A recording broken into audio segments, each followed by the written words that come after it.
মানুষের কাছে Kaliaganj state general হাসপাতাল রেফার হাসপাতাল নামে পরিচিত। ছোট বড় কোনো রোগের ক্ষেত্রে রোগীদের রায়গঞ্জ মেডিকেল কলেজ হাসপাতালে রেফার করা হয়। রাজ্যে পরিবর্তনের সরকার আসতেই স্বাস্থ্য ব্যবস্থার প্রতি বিশেষ নজর দেয় রাজ্য স্বাস্থ্য দপ্তর। রোগীদের অযথা রেফার করা যাবে না, বড় কিছু না হলে, এমনটাই জানান রাজ্য স্বাস্থ্য দপ্তর। কালিয়াগঞ্জ স্টেট জেনারেল হাসপাতালের পরিকাঠামো খতিয়ে দেখতে আসেন কালিয়াগঞ্জ নবনির্বাচিত বিজেপির বিধায়ক উৎপল ব্রহ্মচারী মহারাজ। বৃহস্পতিবার হাসপাতাল সুপার ডাক্তার জয়দেব রায়কে সঙ্গে নিয়ে স্টেট জেনারেল হাসপাতালের ভিতর ও বাইরের দিক পরিদর্শন করলেন তিনি। রোগী ও রোগীর আত্মীয়দের সঙ্গেও কথা বলেন তিনি। পাশাপাশি এদিন বিভিন্ন সময় অভিযোগ ওঠা এক্স-রে বিভাগ ও দন্ত বিভাগ খতিয়ে দেখেন এবং যাতে তার সঠিক পরিষেবা দেওয়া হয় তার নির্দেশ দেন। এ বিষয়ে এদিন নবনির্বাচিত বিজেপি বিধায়ক উৎপল মহারাজ কি জানাচ্ছেন শুনব।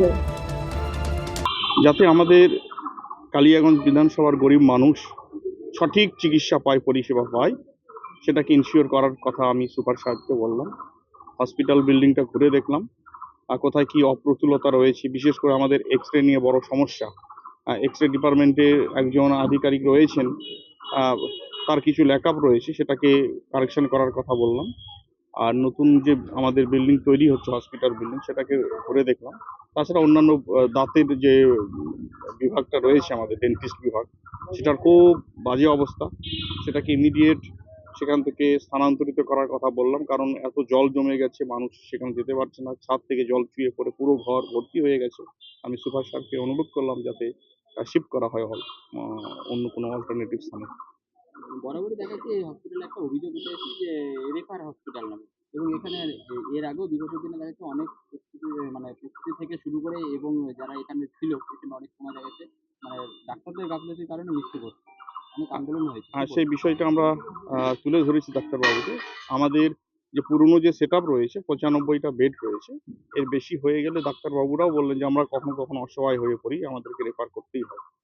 আর যে প্রসূতি মৃত্যুর ঘটনা সেটা সামনে এসছে, তো ডাক্তারবাবু বললেন যে নতুন রোস্টার রাজ্য সরকার নির্ধারণ করেছে কার কীভাবে ডিউটি হবে, সেটাকে তিনি খুব তাড়াতাড়ি ডাক্তারবাবুদের সঙ্গে বৈঠক ডেকে সেটাকে ইনশিওর করবেন। চিকিৎসকদের ঠিকমতো উপস্থিত না থাকা, এটা আপনার কাছে আসার পর একটা অভিযোগ এসেছে, তারপরে আপনি বললেন সেইভাবে কি বলবেন?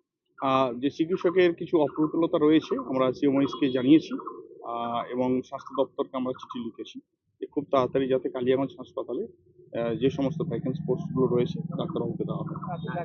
আমি মিডিয়ার সামনে বলতে চাই না, তথাপি আমি আপনারা জিজ্ঞেস করলেন, আমি সংশ্লিষ্ট ডাক্তারবাবুকে যা বলার বলেছি যাতে উনি ওনার ডিউটিটা ঠিক করেন। একটা বিষয় আছে যে এখানে নতুন যে বিল্ডিং একটা হয়েছে হসপিটালে, সেটা ঘটা করে দেখা গেছিল ইলেকশনের আগে উদ্বোধন করা হয়েছিল, কিন্তু এখনো কার্যকরী নেই, কি বলবেন? সেটা পূর্বের সরকারের ম্যানুপুলেটেড নীতি ছিল। আমরা সিএমওইসকে এবং ডিএম সাহেবকে বলেছি, আমি ছিলাম, এমএলএ সাহেবরা ছিলেন, এমপি সাহেবও ছিলেন সেই মিটিংয়ে।